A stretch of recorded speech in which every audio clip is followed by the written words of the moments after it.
I'm reading again from chapter 14 of my book, which is entitled The Lord Mayor. And if you remember, Mrs. Wright, Edmund's mum, had come into our classroom and she was very angry because Edmund had been hurt by our boys. He'd been riding along on his bike and a wire had been put across the road and he'd fallen. Mrs. Wright came into our classroom and then all of a sudden, covered with blood, Edmund fell to the floor. Mrs. Wright was very angry. "I have to look after my child now, Mr. Bantam," she shouted over her shoulder. "But I trust that you will identify the culprits and penalise them by withdrawal of privileges and corporal punishment." The door slammed into the terrifying silence behind her. I held my breath. Mr. Bantam was very red, and the triangle on his bald patch was flashing and flashing faster, and I could tell that he was very angry as he took Fatty off for an interview in his office. I breathed out when he'd gone.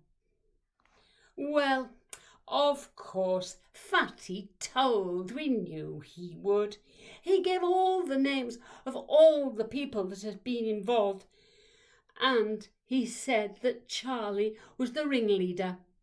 He told, even though he knew they would never have anything to do with him again, and he would never ever be allowed in their group. They were taken into the office one by one and caned.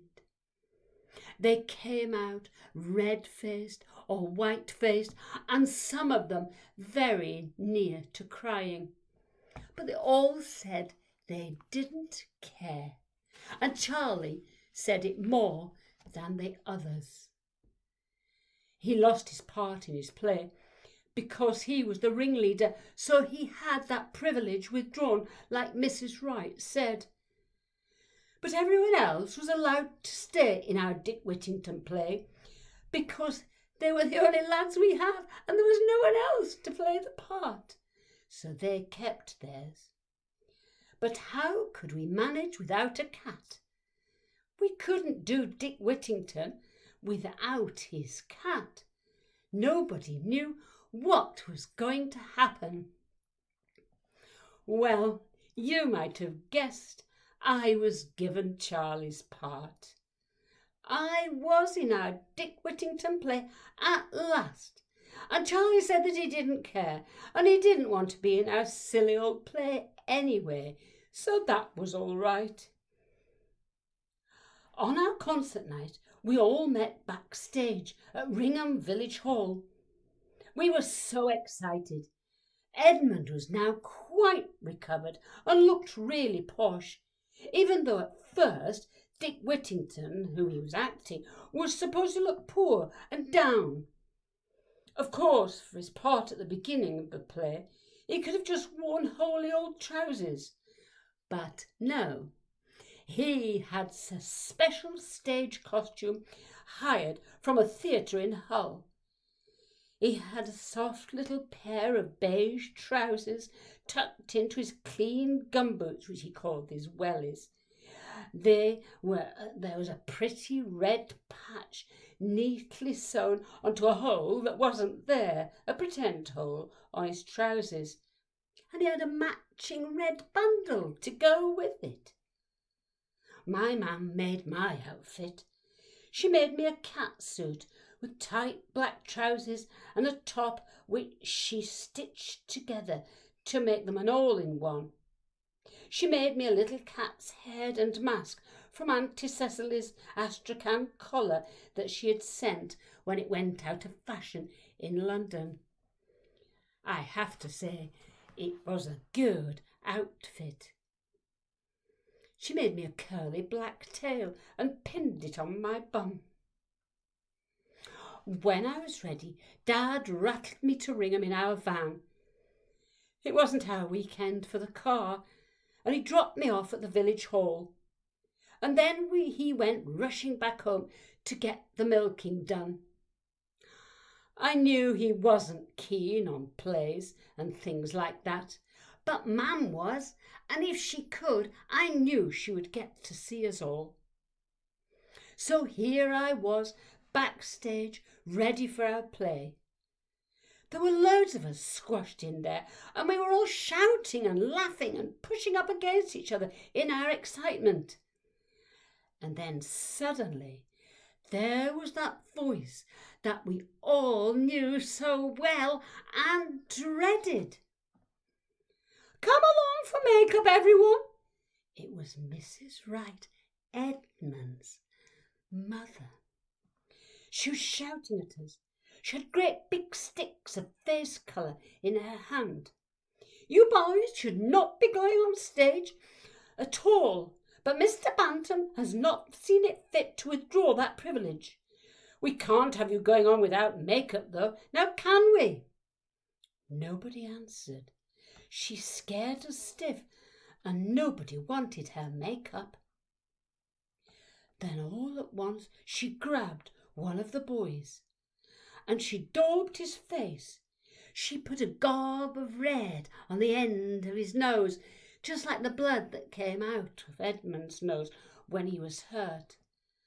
And then she scraped on great big streaky whiskers, just like Fatty when he wiped his dirty nose on his sleeve and left slime on his cheeks.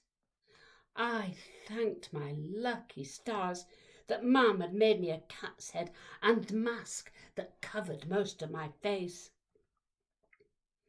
When Mrs. Wright had finished, our lads looked stupid, except Edmund, of course, with bright red noses and rough grey whiskers all over their cheeks. At long last they hung their heads.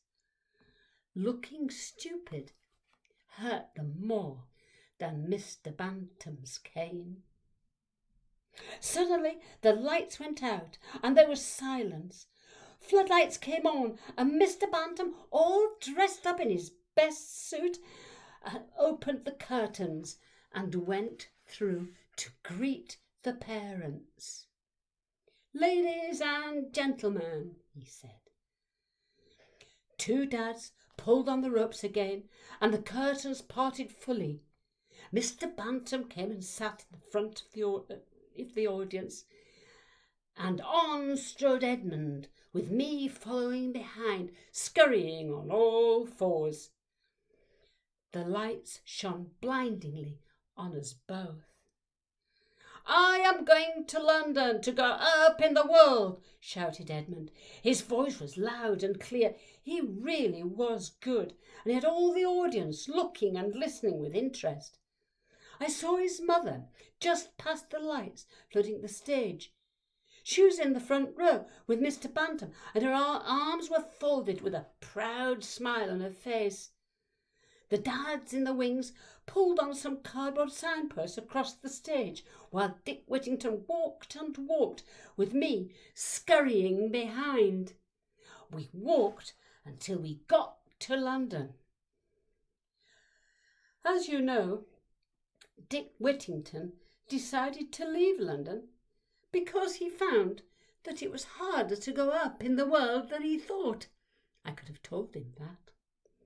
And as he set off back, he heard the bells which shouted out, "Turn again, Whittington, Lord Mayor of London." "You can do it, you can be the Lord Mayor," I said. And those were my only lines. You can do it, you can be the Lord Mayor. And then, as you also probably know, Dick did turn, and he went back, and he got rich and famous, all because of his cat, me. Because the cat chased the mice, or killed them, from posh people's houses. And Dick was made the Lord Mayor for saving everybody from the mice in London. Then there was just one last line he had to say. The prophecy of the bells is fulfilled, and I am the Lord Mayor of London. Then the bells would ring again, then everybody would clap, and the lads would bow, and the girls would curtsy, the curtains would be drawn, and that would be the end of that. But it didn't happen like that at all.